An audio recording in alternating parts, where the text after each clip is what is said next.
Okay, so this week we're going to be discussing some interesting studies that were done in Japan, and I like to refer to them as the Kawase study. And because Professor Kawase is a researcher in Japan that's done a lot of work over the years with PRP, PRF, and one thing that he's noticed is that some of the PRF tubes have chemicals inside, and that's silica or silicone, and this affects cell viability, etc. So we're going to go through these studies this week. The first study that was very interesting, published in 2019, evidence for contamination of silica microparticles in advanced platelet-rich fibrin matrix prepared using silica-coated plastic tubes. And the way that this research was done is essentially they prepare platelet-rich fibrin normally in the different types of tubes. They pull out the clots, they put them in little petri dishes, and then they go through enzymatic digestion where they remove all the fibrin, and the only thing that's left over, they then take scanning electron microscopy.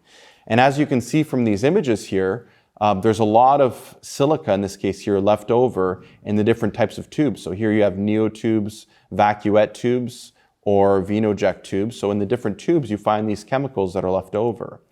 And so that was the first sign that really, if you had a tube that had different types of chemicals, of course, there was going to be contaminants, and those contaminants go inside the actual PRF tubes.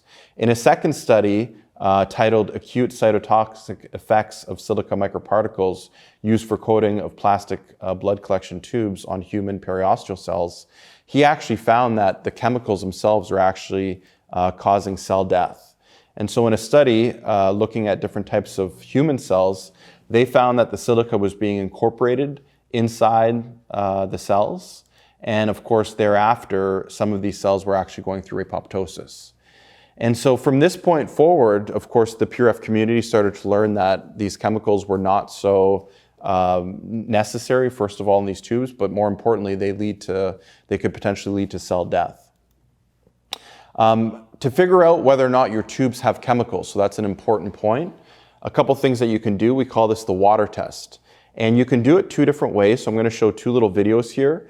The first way that this test can be performed is you fill a little glass up with water, and then what you're going to do is you're going to take a small tube essentially, and basically like you're going to draw blood, you're going to do the same thing, but only with water.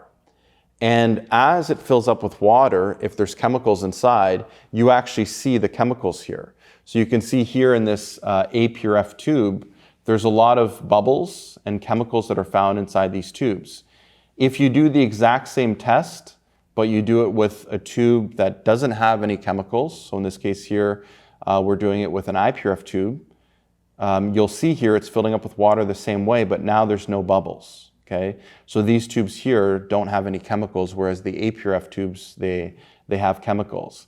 And strangely enough, we've looked at a lot of different types of tubes. Sometimes it's just batch to batch. Sometimes there's chemicals, sometimes there isn't. But be aware of it as a clinician because, of course, it's not needed for the production of platelet-rich fibrin. Another way that you can do the same test, here's a white tube, a vacuette tube, and this is a plastic tube with no chemical additives. You can add a little bit of water, so add about 1/3. You can shake vigorously, and in this case here, you'll notice that, again, there's no additives here, so comes out with water. In the second test, we're going to use APRF tubes. These tubes are not expired, and in this test, like I said, they come pre-packaged in groups of 2, and you can pull either of these tubes out, pop the lid, and again, what you're trying to do is basically take out, take off the lid and then put in about 1/3 of water and then shake vigorously, okay? As you're shaking, you'll notice right away that whatever's on the tube walls, the chemicals, will actually be visible based on this water test. So those are the Kawase studies, and like I said, if you want to do these types of testing, it's very straightforward. You can read the 2 publications that he has, and I'm sure there'll be more over the years. And with the water test, you can fill a little bit of water in that tube, do some shaking, and figure out whether or not you have chemicals. So that's it for this week. Thank you very much.